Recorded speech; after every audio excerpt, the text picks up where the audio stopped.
OK. Fait que c'est Faire une qui recette. t'inspire aujourd'hui? Ben moi, ça fait longtemps que cette personne-là m'inspire. Fait qu'il y a comme... Il y a lui et ses entreprises, si vous voulez. Alors, je vais vous montrer, pour ceux qui ne le connaissent pas. C'est Richard Branson et c'est un des fondateurs de Virgin Groups. Virgin Groups a maintenant à peu près 400 compagnies. Donc, c'est assez élaboré et c'est des gens qui ont différentes entreprises dans les milieux. Leur première entreprise, c'était Virgin Records, où ils sont allés, ils ont développé une entreprise de vente des records, ça se dit-tu, ça? À cette heure, des albums, merci. Dans le temps que ça existait. Un disque, oui, c'est ça. Maintenant, ça revient à la mode, mais à l'époque, quand c'est sorti. Puis eux faisaient que tu pouvais acheter ça par la poste, là, et tout ça. Fait que il a commencé ça, je pense, dans le garage de ses parents et tout ça. Fait que il y a Virgin Records qui touche tout ce qui est la musique. Il y en a d'autres qui peuvent les reconnaître par Virgin Airlines, donc ils ont des avions. Le monsieur, il est britannique et tout ça. Il y a Virgin Unite, qui est tout un genre de start-up pour des compagnies qui veulent faire un changement sur la planète Terre, qui est à but non lucratif, là.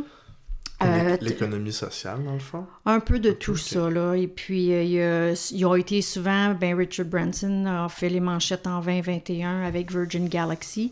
Alors, ça fait longtemps que lui, il s'intéresse à voyager dans l'espace. Alors, il a fait partie des premiers astronautes commerciaux là, qui sont allés dans l'espace là, en 2021. Donc, ces compagnies sont très diversifiées. Mais en arrière de ces compagnies, c'est cet homme-là qui, pour moi, m'inspire. Et dans mes débuts de faire carrière, de faire de la formation, on entend tout le temps parler de c'est le client qui a raison. Puis lui, il a toujours eu l'approche de c'est l'employé. Et puis, il met beaucoup d'emphase sur l'être humain et l'employé, et puis qui est un peu notre sujet de bonheur au travail, de travailler avec l'être humain. Donc, c'est pour cette raison-là que j'ai choisi de parler de lui aujourd'hui. Cool. Il est vraiment inspirant. Oui. Il est vraiment inspirant. Ah oui, puis on va en découler un peu plus les raisons pourquoi il nous inspire aussi. Là. Mais puis toi, Max, tu as choisi quelqu'un local qui t'inspire? Oui, moi j'ai trouvé quelqu'un de local. Ben, par local, je veux dire quelqu'un qui... c'est pas quelqu'un, c'est une entreprise qui est à Gatineau. Moi je parle de QDI, qui est dans le fond une firme de génie conseil dans la région de l'Outaouais, principalement à Gatineau. Ça a été fondé par Martin Lachapelle et Daniel Dumont. Je me rappelle pas exactement quand, mais il y avait les deux leur propre firme. Ils ont décidé de se jumeler ensemble. Ils l'avaient déjà jumelé, puis ils ont changé de nom. Puis ils sont encore plus unifiés. Et je les trouve très inspirants parce qu'il y a pas... Eux autres, ils ont vraiment adressé la notion d'être un bon employeur et d'adresser l'excellence. Eux autres, ils valorisent, à prime abord, l'excellence. C'est dans leur valeur d'entreprise, mais...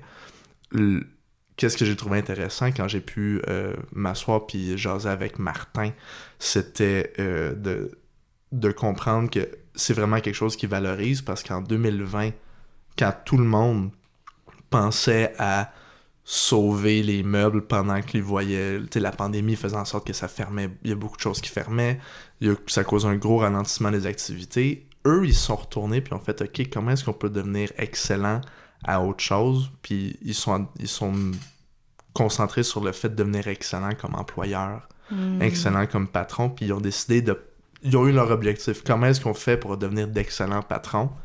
Puis ensuite, les étapes et les outils sont venus. L'univers a joué en leur faveur parce qu'ils ont fait un souhait.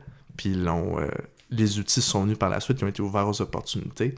Puis c'est un petit peu de ça que je vais parler, puis pourquoi ça m'inspire je beaucoup. comprends. Je pense que ça vient toucher non seulement tes valeurs à toi, mais ton sujet qui te passionne beaucoup, qui est d'être d'un bon employeur, qui un autre de notre mission à nous du podcast, c'est d'outiller tout le monde pour justement devenir des bons employeurs et des bons employés aussi. C'est un employeur qui valorise ses employés en tant qu'humains, mais des employés qui valorisent leur employeur puis leurs collègues en tant qu'humains aussi. Là. C'est ça. Mais puis je pense que c'est un peu...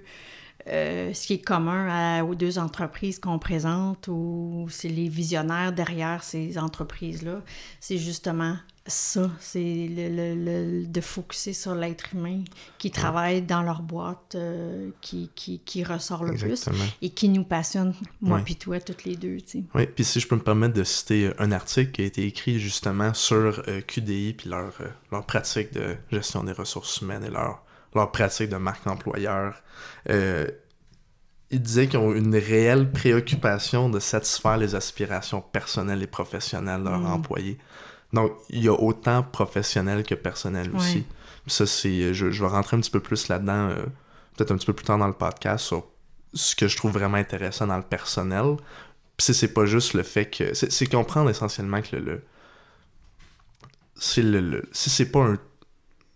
Un employé, c'est un employé, c'est une partie dans une grande machine qui est l'entreprise. Donc, tu peux pas t'attendre à quelqu'un qui est une plus petite partie d'une entreprise à prioriser l'entreprise comme étant sa vie en tant que telle. Ça reste une partie de la vie de l'employé, au même titre que l'employé est une partie de l'entreprise aussi. Fait que comprendre ça, puis comprendre la complexité de la personne, puis le fait qu'ils mettent la complexité humaine, entre guillemets, au milieu de leur pratique, puis l'adaptation autour de ça. Ça en dit beaucoup sur eux. Ça en dit beaucoup sur eux, oui.